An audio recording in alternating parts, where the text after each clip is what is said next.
Hello friends, माझं YouTube channel Sony ट्युटोरियलवर तुमचं मनपूर्वक स्वागत आहे। तर चला आज आपण TYBA PSY 308 सांख्यिकी व मानसशास्त्रीय प्रयोग यामधून IMP प्रश्न उत्तर बघू, जे की मागील परीक्षेमध्ये आले होते, आपल्याला एक्झामसाठी उपयोगी पडतील। अभ्यासाला सुरुवात करण्याआधी जर तुम्ही माझ्या चॅनलवर नवीन असणार तर चॅनलला सबस्क्राईब करा। सबस्क्राईब केल्याने तुम्हाला व्हिडिओचे नोटिफिकेशन सर्वात आधी मिळेल आणि सबस्क्राईब करणे मोफत आहे, त्याच्यासाठी पैसे लागत नाही। तुम्ही सबस्क्राईब केल्याने मला आणखी व्हिडिओ बनवण्यासाठी प्रोत्साहन मिळेल। तर तुम्हाला जर व्हिडिओ आवडला तर व्हिडिओला लाईक करा, शेअर करा, कमेंट करा। तुम्हाला काही कोणत्या विषयाचे प्रश्न उत्तर हवे असतील किंवा काही टॉपिक्स हवे असतील तर तुम्ही मला कमेंट बॉक्समध्ये सांगू शकतात। मी माझ्या प्रयत्नांनी तसे व्हिडिओ बनवायचा प्रयत्न नक्कीच करेल। तर चला आता आपण अभ्यासाला सुरुवात करूया। प्रश्न आहे तिसरा, संशोधनात संख्याशास्त्राचा उपयोगाचे वर्णन विशद करा। हा सुद्धा प्रश्न परीक्षेला आला होता। तर याचं उत्तर आहे घटक क्रमांक 3, प्रदत्ताचे विश्लेषण व सांख्यिकीचा वापर। याच्यामध्ये या लेसन मध्ये त्याचं उत्तर आहे। मी तुम्हाला या प्रश्नाचं उत्तर वाचून दाखवते, हे ऐकल्याने सुद्धा तुम्ही मनाच्या भाषेत उत्तर व्यवस्थित लिहू शकता। संशोधनात संख्याशास्त्राचा उपयोग। समस्यांचे अचूक वर्णन करणे। संशोधन करताना समस्यांची योग्य मांडणी करून त्यासंबंधी योग्य असे निरीक्षण करावे लागते। निरीक्षणाच्या आधारे अनुमान काढणे, सामान्यीकरण करणे आवश्यक असते। संशोधक व शास्त्रज्ञ सांख्यिकीय चिन्हांचा योग्य वापर करून संशोधन विषयाचे वर्णन करतात। त्यामुळे संशोधक व लेखक विचाराची आखीव मांडणी करतात। याचा फायदा वाचकांना होतो, ते योग्य व अचूक अर्थग्रहण करू शकतात। खरे तर शास्त्रीय विचाराचे अचूक वर्णन करणे व ते नेमकेपणाने समजून घेणे हा शास्त्रीय विचारांचा अविभाज्य भाग आहे। संख्याशास्त्रामुळे या कौशल्याचा विकास व जोपासना होते। जेव्हा तुम्ही प्रश्नाचं उत्तर लिहिणार तेव्हा तुम्हाला अशा बुक्स मध्ये लिहिल्याप्रमाणे लिहायचं आहे की संशोधनात संख्याशास्त्राचा उपयोग, नंतर समस्येचे अचूक वर्णन करणे, हे जे मी तुम्हाला आता इतक्यात वाचून दाखवलं। मग पुन्हा हा मुद्दा लिहायचा आहे दुसरा, फलितांची अर्थपूर्ण व संक्षिप्त मांडणी। फलितांची अर्थपूर्ण व संक्षिप्त मांडणी काय, तर मोठ्या प्रमाणावर निरीक्षणे केल्यावर बराच प्रदत्त गोळा होतो। असा प्रदत्त आकारहीन तर असतोच, शिवाय तो गोंधळ उडविणारा असतो। त्यातून नेमका अर्थ शोधणे ही एक सांख्यिकीय प्रक्रिया आहे। त्यासाठी फलितांची योग्य व संक्षिप्त मांडणी करणे आवश्यक असते। त्यातून फलितांचे स्वरूप स्पष्ट होते, ही माहिती गोळा होते जी त्याच्याविषयी त्यांनी सांगितलंय। सर्वसामान्य अनुमान काढण्यास मदत। फलितांची अर्थपूर्ण व संक्षिप्त मांडणी केल्यावर प्रदत्तांचा नेमका अर्थ व अनुमान काढण्याची संख्याशास्त्रीय प्रक्रिया सुरू होते। त्यासाठी काही संख्याशास्त्रीय नियम व पायऱ्या वापरतात। त्याच्या आधारे प्रदत्तापासून नेमका अर्थ शोधून शास्त्रीय व सैद्धांतिक दृष्ट्या योग्य अनुमान काढण्यास संख्याशास्त्र मदत करते। एवढेच नाही तर काढलेले अनुमान विश्वासात किती पात्र आहे हे सांगता येते। भाकीत अथवा भविष्यकथनास मदत। अर्धनाचे मापन केल्यावर मिळणाऱ्या प्रदत्ताच्या आधारे ज्या त्या परिस्थितीमध्ये एखादी गोष्ट किती प्रमाणावर घडेल अथवा घडणार नाही याचे भविष्य कथन करता येते। उदाहरणार्थ विद्यार्थ्यांच्या अभिक्षमता चाचणीवरील गुणांच्या आधारे त्याचे मुख्य परीक्षेत गुण किती असतील हे सांगता येते। असे भाकीत करताना किती चूक व किती अचूक आहे हे सांगता येते। खरे तर सर्वच शास्त्रांचा एक प्रमुख उद्देश म्हणजे भविष्यकथन करणे। इतर शास्त्राप्रमाणेच मानसशास्त्रातही उद्दिष्टापर्यंत जाण्यास संख्याशास्त्राची मदत होते। क्लिष्ट घटनांची कारणमीमांसा व उलगडा करण्यास मदत। मानसशास्त्र, शिक्षणशास्त्र किंवा इतर सामाजिक शास्त्र अनेक गुंतागुंतीच्या घटनांचा अभ्यास करतात। अशा घटना विविध कारणांमुळे घडत असतात। त्यामुळे या घटनांची नेमकी कारणे कोणती हे शोधणे या शास्त्रासमोर एक आव्हान असते। उदाहरणार्थ एखादी हुशारी व्यक्ती व्यवसायात अपयशी का होते इत्यादी। एखाद्या घटनेची किंवा गोष्टीची कारणमीमांसा करताना प्रायोगिक पद्धतीचा वापर करतात। मानसशास्त्राचे किंवा सामाजिक शास्त्राचे विषय हे गुंतागुंतीचे असतात।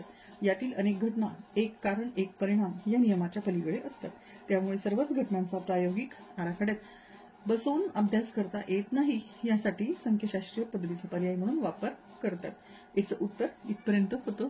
आता पुढचा प्रश्न बघू। पुढचा प्रश्न आहे, संशोधन प्रक्रियेतील विविध पायऱ्यांचे थोडक्यात स्पष्टीकरण करा. घटक क्रमांक 1, संशोधनाची गरज. 4 नंबर पेजवरती याचं उत्तर आहे संशोधन प्रक्रिया. संशोधन प्रक्रियेमध्ये त्यांनी आपल्याला इथं त्याचे टप्पे दिलेले आहेत.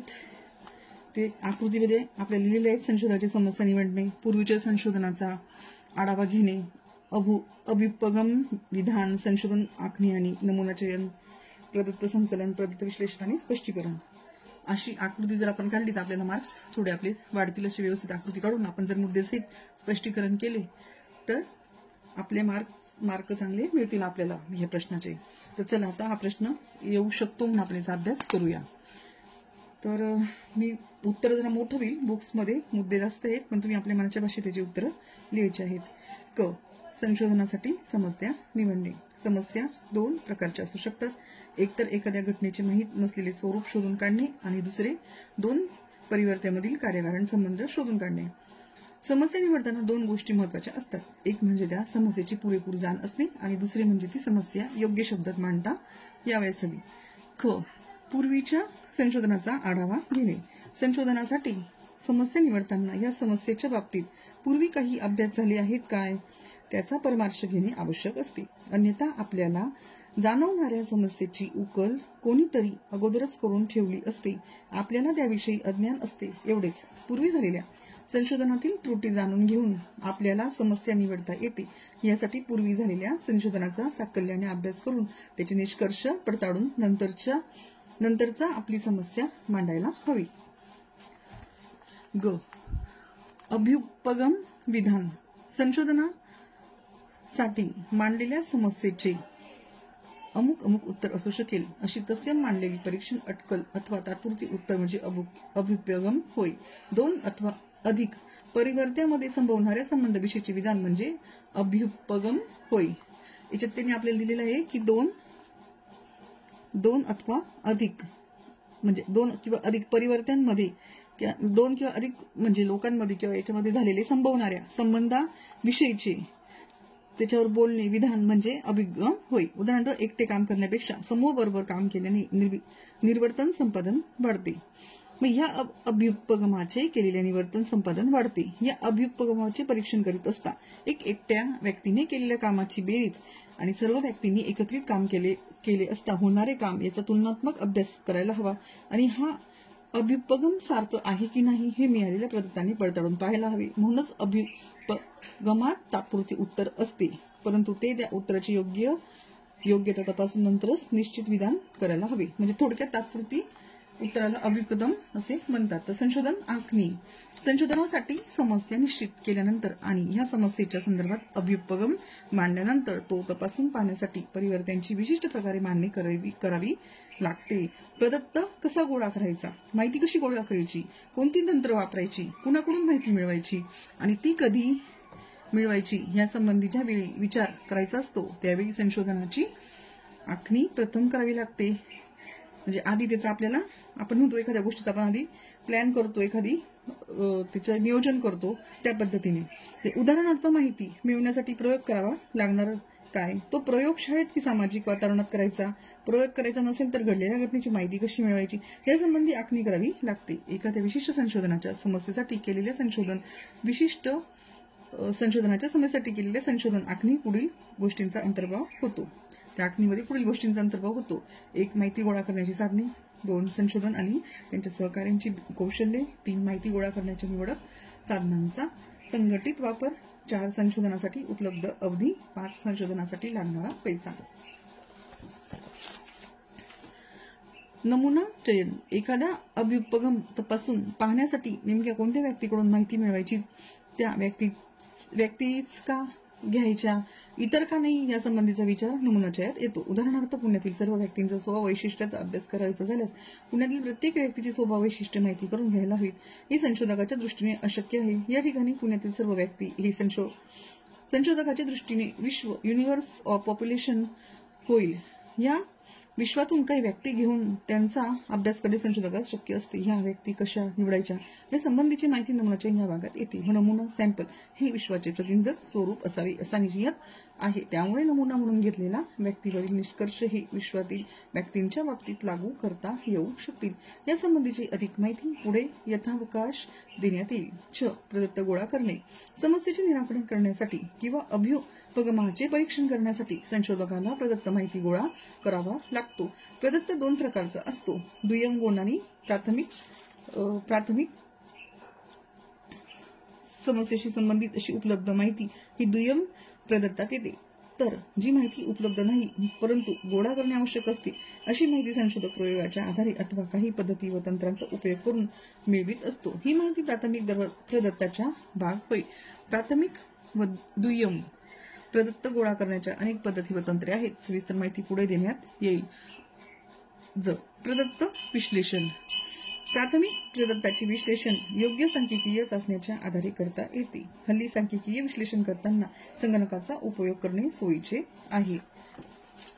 स्पष्टीकरण.